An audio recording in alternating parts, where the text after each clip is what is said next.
नमस्कार, मैं हूं आशुतोष और आप देख रहे हैं सत्यहिंदी.com। सत्यहिंदी.com के खास कार्यक्रम आशुतोष की बात में आपका स्वागत है। बातचीत शुरू करने के पहले छोटी सी अपील। हमारी अपील यह है कि सत्यहिंदी.com को आपका समर्थन लगातार मिल रहा है। इस समर्थन की वजह से हमें सच कहने की हिम्मत लगातार बढ़ती जा रही है। आपका ये समर्थन, आपका ये सहयोग हमें और चाहिए। आपको कुछ नहीं करना है, इस वीडियो के नीचे जो डिस्क्रिप्शन है उसमें आपको एक लिंक मिलेगा, उस लिंक को क्लिक करेंगे और आप हमें आर्थिक भुगतान करेंगे तो हमें बहुत बहुत मदद मिलेगी। हमें आपके इस भुगतान का बहुत बहुत इंतजार रहेगा। और आप बातचीत शुरू करते हैं आज के विषय की। आज का विषय क्या है? दरअसल आज से 45 साल पहले 1975 में देश में आज के दिन यानी 25 जून के दिन इमरजेंसी देश में लागू हुई। उस इमरजेंसी को आज तक देश भूला नहीं है। उसके बहुत सारे सबक है, लेकिन आज सवाल ये हो सकता है कि 45 साल बाद हम उस इमरजेंसी की याद क्यों कर रहे हैं? क्या कारण है? क्योंकि यहां भी इस वक्त भी बहुत सारे सवाल खड़े हो रहे हैं। लोग ये कह रहे हैं कि आज इमरजेंसी जैसे हालात हैं, क्या वाकई इसमें सच्चाई है? और क्या 1975 के अंदर जो इमरजेंसी लगी थी उसकी याद अभी भी लोगों को है या नहीं है? इस मसले में बातचीत करने के लिए हमारे साथ चार वरिष्ठ मेहमान हमारे साथ हैं। सबसे पहले हमारे साथ हैं शैलेश जी। शैलेश जी का परिचय ये है कि उस वक्त 1975 में सिर्फ 17 साल के थे और 19 महीने जेल काट कर आए। उसके बाद पत्रकार हो गए, राजनीतिक कार्यकर्ता नहीं रहे। हमारे साथ शीतल जी भी हैं, जो उस आंदोलन के समय थोड़ा बहुत हिस्सा इन्होंने लिया। और विजय त्रिवेदी और हम ये कह सकते हैं कि हम लोग तो बहुत ही छोटे थे उन दिनों और हमारा कोई अनुभव उस तरीके से नहीं। एक रिफ्लेक्शन है हमारे दिमाग में क्या कुछ हुआ होगा। तो शैलेश जी, सबसे पहले बातचीत आपसे शुरू करते हैं। आप कैसे जेल चले गए और 17 साल की उम्र में? दरअसल मैं उस समय इंटरमीडिएट का स्टूडेंट था, जिसको आजकल क्लास 12 कहा जाता है। और उस समय इंटरमीडिएट जो है वो कॉलेज में होता था, स्कूल में नहीं होता था। क्लास 12 स्कूल में नहीं होता। तो 10th पास करने के बाद मैं कॉलेज में था और एक गांधीवादी संगठन है तरुण शांति सेना। ये लोग तरह के सामाजिक काम करते थे। कहीं अगर तालाब खोदने की जरूरत है तो तालाब खोदना, कहीं पानी नहीं है तो वहां पानी पहुंचाने का इंतजाम, इस तरह के काम करते थे। तो मैं उनके साथ जुड़ गया और इस तरह के काम करने लगा। और ये बात होगी 1973 की। 1973 के बाद 1972 में क्लास 10 पास करने के बाद मैं कॉलेज में इंटरमीडिएट में पहुंचा। 73 में मैंने इनके साथ काम करना शुरू किया। और इसी बीच जब 1974 में बिहार का छात्र आंदोलन शुरू हुआ तो गांधी शांति प्रतिष्ठान और तरुण शांति सेना, ये दोनों जो हैं वो उस आंदोलन में शामिल हो गए और फिर उस आंदोलन का हिस्सा मैं भी बन गया। ये बहुत छोटी सी कहानी। इतनी छोटी सी तो कहानी नहीं। आप जेल में किसके साथ थे? आपने बताया था कि वो आपके पास वो सर्टिफिकेट भी है। हमारे दर्शकों को जरा दिखा दें वो सर्टिफिकेट अगर हो आपके पास। और क्या आप नीतीश जी के साथ जेल में थे? शेल में किनके? नीतीश जी के साथ थे या कौन थे आपके साथ? नीतीश जी जो है वो भागलपुर सेंट्रल जेल में थे और मैं भागलपुर कैंप जेल में थे, मैं सेंट्रल जेल में था। मेरे साथ जो प्रमुख लोग जेल में थे उनमें एक बार जो है मेरे साथ कर्पूरी ठाकुर थे। कर्पूरी ठाकुर इमरजेंसी के समय नहीं, इमरजेंसी से थोड़ा पहले एक बार और मैं defence of India rule DIR में गिरफ्तार हुआ था।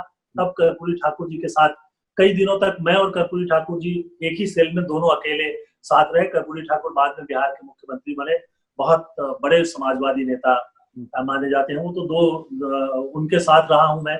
उसके अलावा जेल में मैं जिन लोगों के साथ था उसमें समरेश सिंह, ये DGP में चले गए बाद में और झारखंड में मंत्री थे। ध्रुव भगत वो बिहार में मंत्री हो गए थे।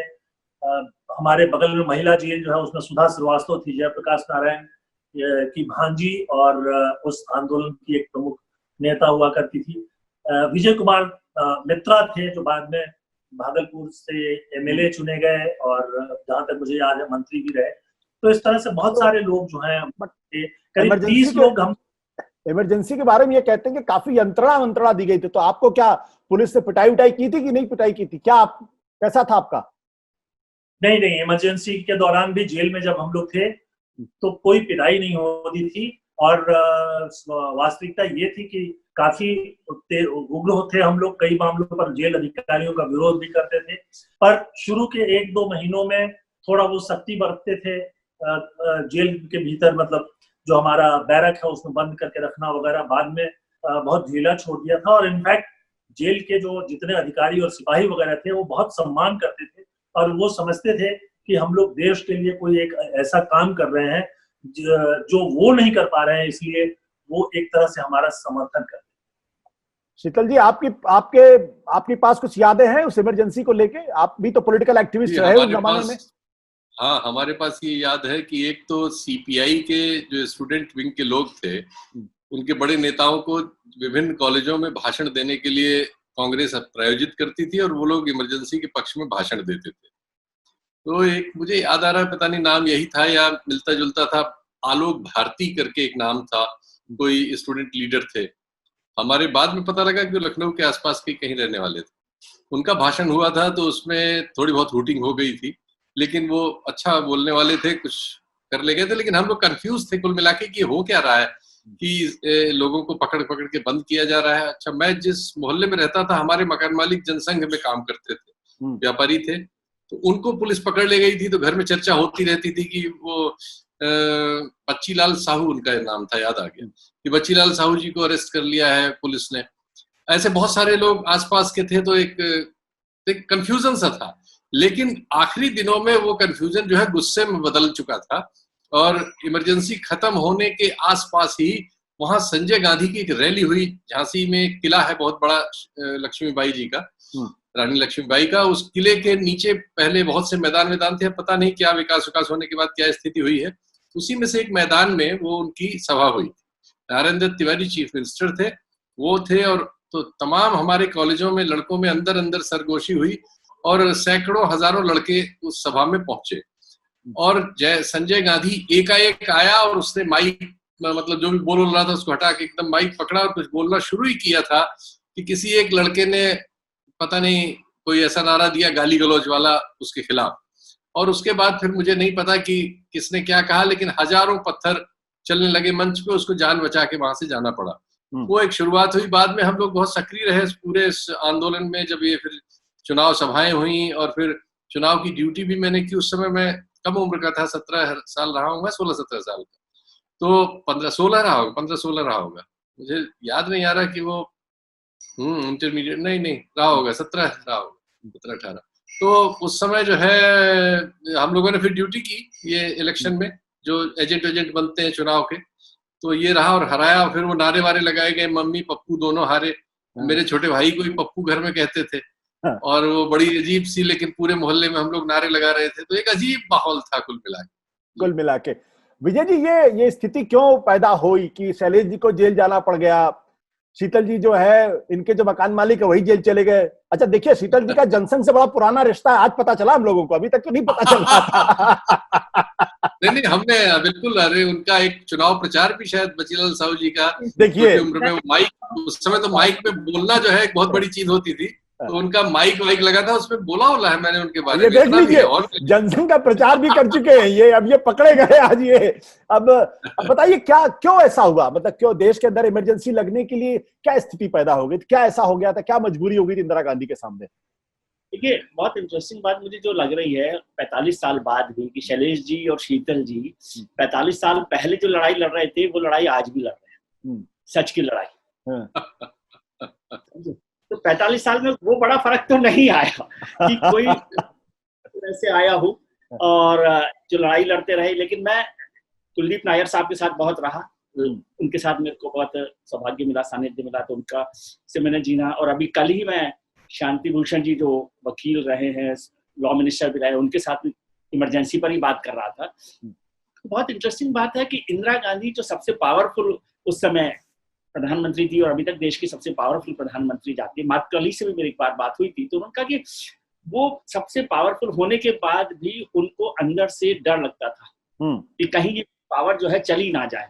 इसलिए 75 से पहले 73 में भी जब ये केस चल रहा था, राजनारायण वाला केस, राजनारायण का केस शांति भूषण जी ने लड़ा है, तो उस समय उन्होंने जो हायर जुडिशरी जो थी सुप्रीम कोर्ट में, जिस तरह से जजेस को सीनियरिटी को लांग करके प्रमोट किया, चीफ जस्टिस बनाया, तो वो सारी एक्सरसाइज उसमें हो रही थी।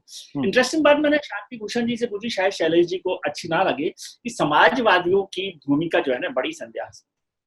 मैंने कहा कि राजनारायण की वजह से इमरजेंसी लगी 75 में, 12 जून 1975 को जो फैसला आया और इंदिरा गांधी को इमरजेंसी लगानी पड़ी। और फिर जनता पार्टी बनी, और वो जनता पार्टी जो टूटी उसकी वजह भी राजनारायण रहे, जो एक हीरो थे इमरजेंसी के। और यदि पूरे मूवमेंट को देखें तो समाज, जनसंघ की चर्चा तो शीतल जी भी कर सकते हैं, मैं और भी बता सकता हूँ जनसंघ के पर जो आरोप लगे नहीं लगे, लेकिन समाजवादियों ने उस दौरान जब जो जनता पार्टी बनी उसमें भी राजनारायण और चौधरी चरण सिंह ने जिस तरह से किया, और आज तक का इतिहास देखें तो पूरे राजनीतिक दलों में सबसे ज्यादा बार समाजवादी पार्टी टूटी है, मतलब वो अलग अलग नाम से रही और हर बार धोखा दिया। चौधरी चरण सिंह ने धोखा दिया मोरारजी देसाई को राजनारायण के साथ मिलकर, उधर वीपी सिंह के वक्त में चंद्रशेखर आए, फिर मुलायम सिंह, फिर नीतीश कुमार, फिर लालू यादव और बहुत सारे लोग। और जेपी के मूवमेंट की जो असली बात थी कि संपूर्ण क्रांति, वो संपूर्ण भ्रष्टाचार में बदल गई पूरे के पूरे। इसलिए मैं कह रहा हूँ कि वो 45 साल में जब आपने शुरू की बात की क्यों जरूरत है, तो वो जरूरत आज भी उतनी की उतनी है क्योंकि मुद्दे नहीं बदले और हम लोग लगातार देख रहे हैं कि वो सब इसलिए बहुत परेशानी रही है। मेरे कहें परिचित रहे दीनानाथ मिश्रा जी, वो जनसंघ से जुड़े रहे, उन्होंने उस समय वो अपनी प्रेस चलाते थे, प्रिंटिंग प्रेस और अखबार का काम करते थे। हो गया उसकी प्रेस को जब्त कर लिया गया, उनकी प्रेस को वो जेल गए, बहुत सारा भूमिगत काम भी किया और पूरा परिवार उनका, कई लोग जो है परिवार में बहुत मुश्किलात का सामना भी उनको करना पड़ा। जॉर्ज से भी मेरी लंबी बात हुई थी तो उसमें भी बहुत सारे किस्से हैं।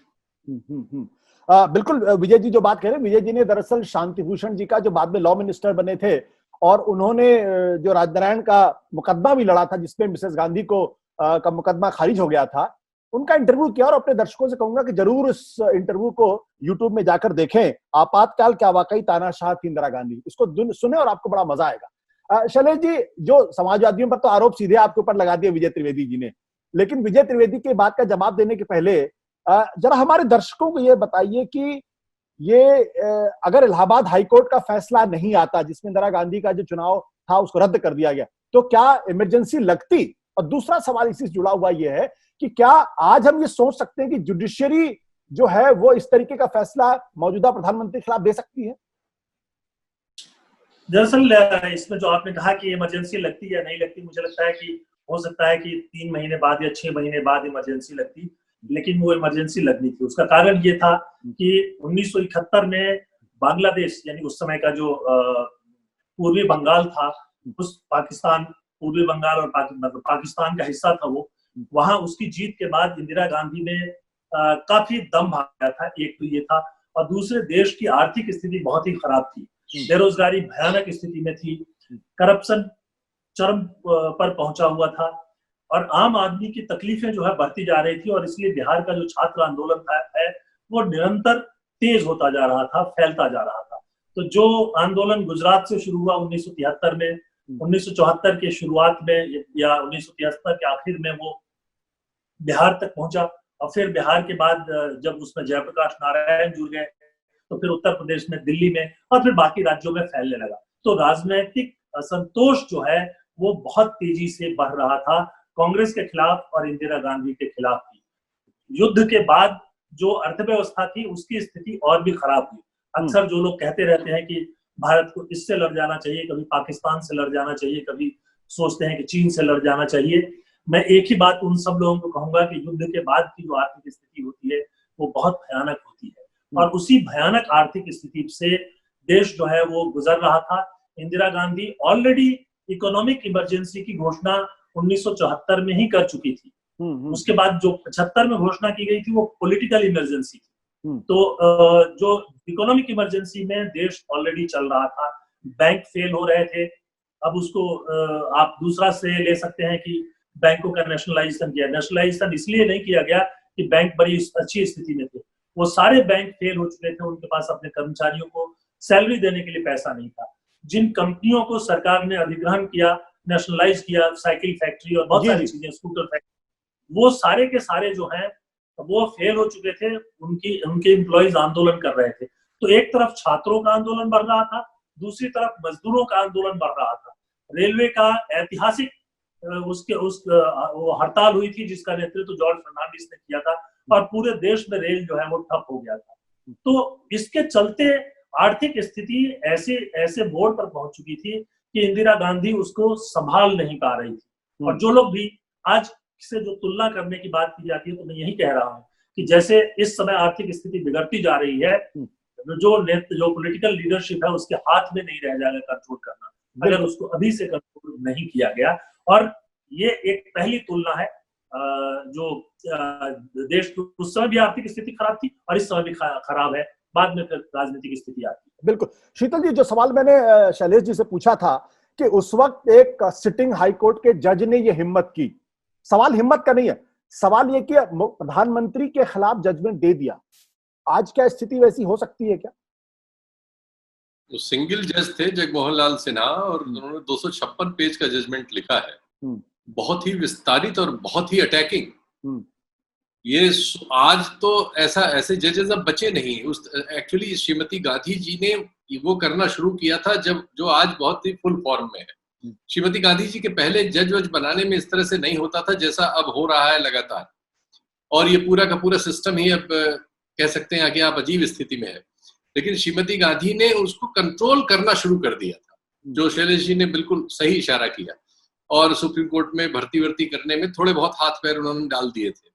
लेकिन हाई कोर्ट्स वगैरह में और सुप्रीम कोर्ट के भी बहुत बड़े हिस्से में बहुत सारे ऐसे लोग थे जो इस तरह के फैसले दे सकते थे, यानी फैसले दे सकते थे जो देना चाहिए, वो अब खत्म है। अब तो हाई कोर्ट्स में है, अभी है 2-4 लोग इंडिविजुअल्स कहीं कहीं है, लेकिन वो सब निशाने पे है। और उनके साथ अब तो देखते हैं आप, एक म्युनिसिपल कॉर्पोरेशन के अस्पताल को अहमदाबाद में, उसके खिलाफ एक हाई कोर्ट जज ने इंक्वायरी का ऑर्डर कर दिया, तो उसकी बेंच बदल दी गई, उसकी जगह चीफ जस्टिस जो है खुद ही बैठ गया और फिर उन्होंने उसको डाइल्यूट कर दिया। अब तो एकदम रेडीमेड है। अभी आप एक कहीं कोई लोअर कोर्ट से कोई ऑर्डर कड़ा आ जाए, हाई कोर्ट से उसको डाइल्यूट करा देंगे, हाई कोर्ट से कड़ा आ जाए सुप्रीम कोर्ट से तुरंत डाइल्यूट करा देंगे। अब तो हर केस में ऐसा हो रहा है, लेकिन उस तरह से पहले उस जमाने में नहीं था, और इसीलिए वो इतना बड़ा और ऐसा जजमेंट लिख सके जैसा उन्होंने लिखा। उन्होंने सिर्फ ये नहीं कि उनको डिबार किया था, उनको 6 साल तक चुनाव लड़ने से रोक दिया। वो आदेश बहुत जबरदस्त है जगमोहन लाल सिन्हा का, 12 तारीख को दिया जून में। विजय जी कहते तो ये भी हैं, और आपके पास तो अच्छी जानकारी इस बारे में है कि दरअसल जगमोहन सिन्हा को भी प्रभावित करने की कोशिश की गई। तो उस वक्त के जो चीफ जस्टिस थे इलाहाबाद हाई कोर्ट के, वो उनके पास गए थे और उन्होंने लालच भी दिया था, और उस लालच को उन्होंने माना नहीं। उसके बाद जब इमरजेंसी हट गई, जब जनता पार्टी की सरकार आई, तब भी जगमोहन सिन्हा को ऑफर मिला था और फिर भी उन्होंने ठुकरा दिया था। जरा ये किस्सा हमारे दर्शकों को बताएं कि वो पीढ़ी कौन सी पीढ़ी थी, किस तरीके के जज थे, और वो एक प्रधानमंत्री के खिलाफ फैसला देने वाला व्यक्ति किस तरीके का था। ये बहुत महत्वपूर्ण घटना है वो सर, कि जो जगमोहन सिन्हा जब लिखा रहे थे, फैसला लिखाने की बात हो रही थी, उससे भी पहले की एक बात बताता हूँ कि जब सुनवाई चल रही थी तो ये पहला मौका होगा, बहुत कम लोगों को पता होगा शायद, कि इंदिरा गांधी 2 दिन तक कोर्ट में अपीयर हुई थी, और वो देश की पहली प्रधानमंत्री हैं अभी तक की, आखिरी भी है, तो कोर्ट में वहां पर इलाहाबाद हाई कोर्ट में अपीयर हुई हैं। और उस कोर्ट में ये कहा गया जज साहब ने पहले कि वहां का कन्वेंशन है कि जब कोर्ट शुरू होता है तो जज साहब जब आते हैं तो लोग खड़े होते हैं। चिंता थी कि प्रधानमंत्री आएंगी तो क्या होगा, तो उन्होंने साफ कर दिया कि केवल जज साहब के आने पर ही कोर्ट में खड़ा हुआ जाएगा, इंदिरा गांधी आएंगी तो कोई नहीं खड़ा होगा। और प्रधानमंत्री के तौर पर इंदिरा गांधी वहां आई तो कोई खड़ा नहीं हुआ उस कोर्ट में, और 2 दिन तक उनकी हियरिंग हुई। जबकि उनके जज ने उनको एडवाइस किया था, उनके जज से वकील जो थे खरे, उन्होंने एडवाइस किया था कि आप मत अपीयर होइए, कोई बात नहीं है, लेकिन वो खुद अपीयर हुई वहां पर। उसके बाद हुआ जो वहां पर सीजेआई चीफ जस्टिस थे इलाहाबाद हाई कोर्ट के जस्टिस माथुर, वो इंदिरा गांधी के सर्जन के रिलेटिव भी थे।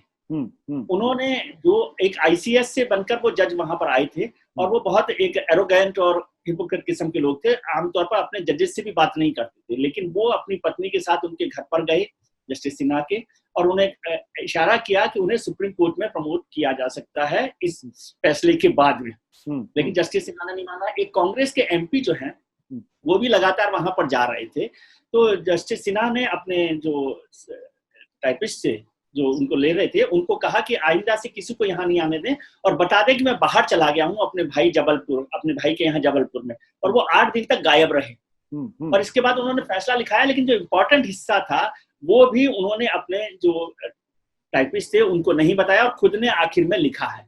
और जब एक दिन उनके पास मैसेज आया कि आप इस फैसले को डेट थोड़ा सा आगे बढ़ा दीजिए, तो नाराज हो गए जस्टिस सिन्हा, और जाकर हाई कोर्ट के रजिस्ट्रार के पास गए और बोले सैटरडे था उस दिन 12 तारीख को, बोले आज ही मैं फैसला सुनाऊंगा, तो मतलब अगले दिन फैसला सुनाऊंगा, और 12 तारीख को उन्होंने फैसला सुनाया। उस समय के ऑफर को उन्होंने नहीं माना। फिर जब शांति भूषण इस पूरे केस के वकील रहे राजनारायण के खिलाफ, जब शांति भूषण जनता पार्टी में कानून मंत्री बने तो उन्होंने उनको कहा कि आपको हिमाचल प्रदेश के हाई कोर्ट का जज बना देते हैं, वहां पर आप उसके बाद जब वो जो चीफ जस्टिस है वो रिटायर होने वाले, तो आप चीफ जस्टिस वहां पर हो जाएंगे, मुख्य न्यायाधीश हो जाएंगे हिमाचल हाई कोर्ट के। लेकिन वो उसके लिए भी तैयार नहीं हुए। तो ये अलग मिट्टी होती है सर, है ना। और आपको ध्यान होगा इमरजेंसी का किस्सा जगमोहन का ही नहीं है। इमरजेंसी में जब वो हैबियस कॉर्पस हुई और 9 हाई कोर्ट्स ने फैसले दिए और उसके खिलाफ सुप्रीम कोर्ट के जजेस जिस तरह से बिहेव किया, उससे ज्यादा शर्मनाक कुछ नहीं हो सकता। जगमोहन सिन्हा ने तो खैर बहुत बहादुरी का काम किया। बट एचआर खन्ना का नाम तो अभी भी लिया जाता है ना। एचआर खन्ना अकेले आदमी थे जिन्होंने सरकार के खिलाफ जाके और डिसेंट नोट दिया था।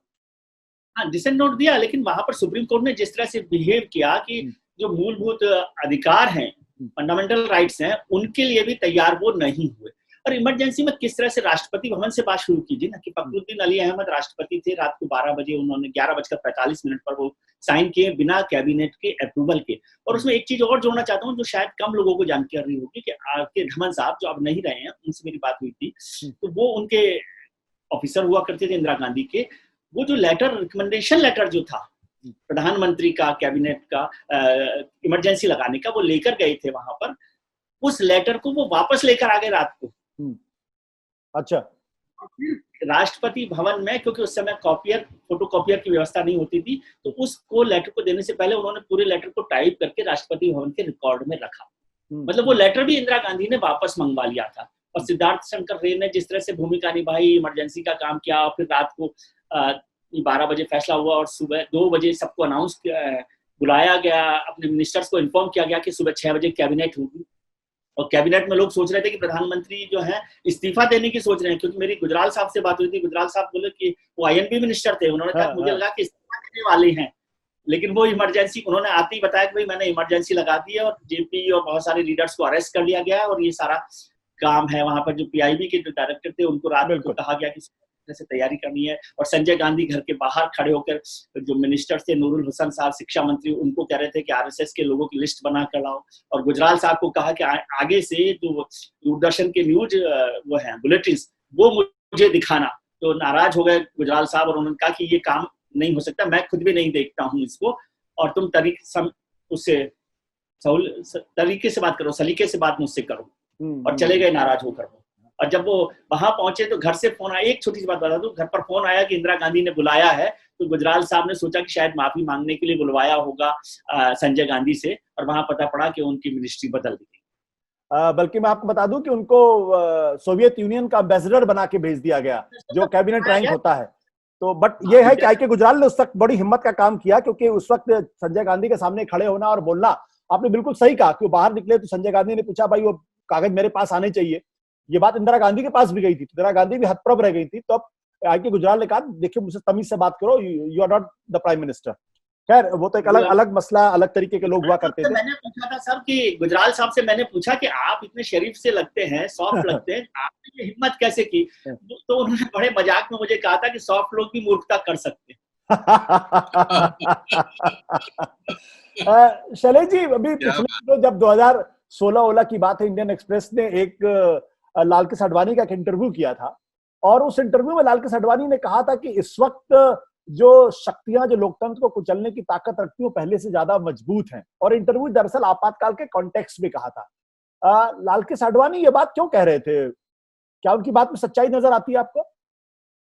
निश्चित तौर पे इसमें सच्चाई है। उसका कारण ये है कि अब इन्होंने ऐसे रास्ते ढूंढ लिए हैं कि बिना इमरजेंसी की घोषणा किए उन सारी शक्तियों का प्रयोग जो है वो किया जा सकता है। अभी आपने देखा कि जब प्रवासी मजदूर लौट रहे थे तो उन पर लाठियां चल रही थी और मीडिया उस पर मजा ले रहा था। इमरजेंसी में भी इतनी भयानक स्थिति नहीं थी, आतंक बहुत था। आतंक था इस बात का कि अगर आपने नसबंदी नहीं कराया या 5 और लोगों की नसबंदी नहीं कराया तो आपको सैलरी नहीं दी जाएगी। आतंक इस बात का था कि आपको संजय गांधी के कोई 4 सूत्री प्रोग्राम थे, उसको आप नहीं करोगे तो आपके खिलाफ कार्रवाई हो जाएगी। होती भी थी इक्के दुक्के। लेकिन इस तरह से जो पुलिस राज बना, जहां प्रदर्शन हुए वहां पुलिस ने जरूर जो भी कार्रवाई करनी थी, सख्ती करनी थी, वो दिखाई। कहीं कहीं गोलियां भी चली, लोग मरे भी। लेकिन उस पूरे दौर में जो पुलिस सिस्टम था उसमें इतना भयानक करप्शन नहीं था। उसकी उसी तरह से जुडिशियरी में जो स्थिति है, मैं सिर्फ अपनी बात नहीं कर रहा हूँ, जो खुद जुडिशियरी इंगित करती रही है अपने ही करप्शन के बारे में, मैं उसकी तरफ ध्यान दिलाना चाहता हूँ। तो वो सारी चीजें। दूसरा, उस समय तो जुडिशियरी में अगर अपॉइंटमेंट देखिए तो सरकार सीधे अपॉइंटमेंट करती थी। ये तो बाद में बहुत हाल में, कोई 15-20 साल पहले सुप्रीम कोर्ट के एक फैसले से इन्होंने कहा कि नहीं, एक कॉलेजियम होगा जो सुप्रीम कोर्ट का ही होगा और हम ही अपॉइंट करेंगे। उसके बावजूद डाइल्यूट हुआ। जो जिस स्टेचर के लोग आते थे, उस स्टेचर के लोग जो है जुडिशियरी में बहुत कम बचे हुए हैं। वहां भी हमने देखा कि जब इंदिरा गांधी को लगा कि ये सुटेबल नहीं हो सकते, तो 3 जजों को सुपरसीड करके एक चौथे जज को चीफ जस्टिस बनाया गया उसके जी, और उसके खिलाफ उन्होंने इस्तीफा दे दिया था। तो ये इमरजेंसी लगाने से पहले से ये भूमिका तैयार हो रही थी, और पर्दे के पीछे इसमें सबसे महत्वपूर्ण थे संजय गांधी, जो बहुत महत्वाकांक्षी हो चुके थे।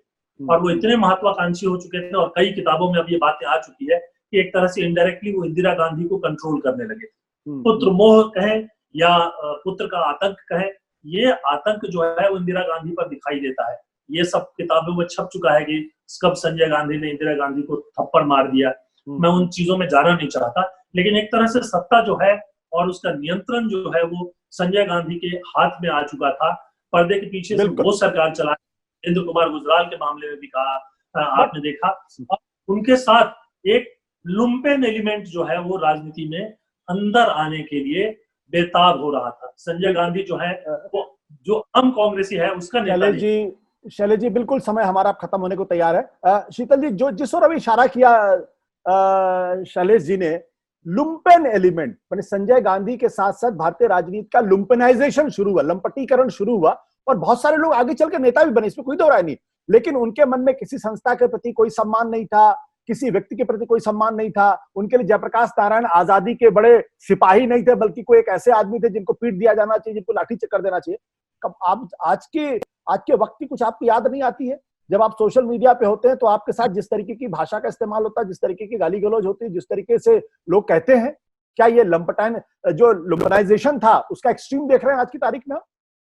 एक्चुअली हमारे लोकतंत्र में ज्यादातर बुराइयां श्रीमती गांधी के जमाने से ही आई, और संजय गांधी निश्चित तौर पर देश में अपराधियों को अपराधी की जगह राजनेता बनाने के एक पूरे राष्ट्रव्यापी अभियान के नेता बने। और उन्होंने लगभग हर जिले से और हर क्षेत्र से जो उनको बड़ा गुंडा नजर आया नौजवान, वो यूथ कांग्रेस में बदल गया और वो यूथ कांग्रेस का नेता हो गया। और ऐसे लोगों की फौज उनके बाद में काम आई जब वो सत्ता चली गई उनके। लेकिन उन्होंने पूरे देश के पैमाने पे उनको, तो पहले ये होता था कि नेताओं के यहाँ ऐसे लोग पलते थे, दूर दूर रहते थे, सामने नहीं आते थे, पीछे रहते थे कि फला गुंडा है लेकिन उस पर फलाने का हाथ है। तो वो हाथ हटा दिया और उन्होंने बिचौलिया खत्म करके सीधे ही उनको राजनीति में वो ले आए। और ऐसे बहुत सारे लोग फिर बड़े बड़े राजनेता बने, वो चाहे आर्थिक अपराधी रहे हों और चाहे सामाजिक अपराधी रहे हों और चाहे सीधे अपराधी रहे हों। इन सबके एक बहुत बड़े रेवड़ को उन्होंने देशव्यापी तौर पर मान्यता दिलवाई। ये गुनाह संजय गांधी ने किया और अब तो देश में उसकी तरह तरह की चीजें उत्पन्न हो गई। बिल्कुल, समय हमारा बिल्कुल खत्म हो गया है। बहुत बहुत शुक्रिया आप लोगों का इस बातचीत में शामिल होने के लिए। लेकिन एक सवाल का जवाब, हाँ बोलिए। एक लाइन में बोलना चाहता हूँ। आडवाणी जी का आपने जिक्र किया और इमरजेंसी का जिक्र किया। बहुत सामयिक बात है कि आडवाणी जी ने जो बात कही थी इमरजेंसी को लेकर, वो तो अलग है, लेकिन उन्होंने एक लाइन बोली थी उस जमाने के लिए कि they asked to ban the crawl. आप बिल्कुल आप सारे दुश्मन कर देंगे, लेकिन अभी तो हम बिना बैंड की कहे क्रॉल करने में लगे हुए हैं, पूरा सिस्टम हमारा। दरअसल लालकृष्ण आडवाणी ने मीडिया के बारे में बात कही थी कि मीडिया से कहा गया कि आप झुक जाइए, और वो रेंगने लगे थे। लालकृष्ण आडवाणी का बड़ा फेमस बयान है इमरजेंसी के मद्देनजर। खैर, लेकिन एक चीज और भी है कि विनोबा भावे ने कहा था इमरजेंसी को अनुशासन पर्व है, तो वो उतने बड़े नेता थे और वो भी इमरजेंसी और मिसेस गांधी की फितरत को नहीं समझ पाए। तो लोकतंत्र में ऐसा होता है। बहुत बहुत शुक्रिया इस बातचीत में आप लोगों को शामिल होने के लिए। लेकिन एक चीज जरूर है, अतीत से जो सबक नहीं लेते हैं वो अतीत को दोहराने के लिए अभिशप्त होते हैं, और जो अतीत की गलतियों से नहीं सीखते हैं वो उसी तरीके से भविष्य में अतीत की वजह से ही भोगने के लिए भी तैयार रहते हैं। बहुत बहुत शुक्रिया, धन्यवाद, नमस्कार। सत्य हिंदी के और वीडियोस को देखने के लिए हमारे YouTube चैनल को सब्सक्राइब करें और सीधे नोटिफिकेशन पाने के लिए बेल आइकन दबाएं।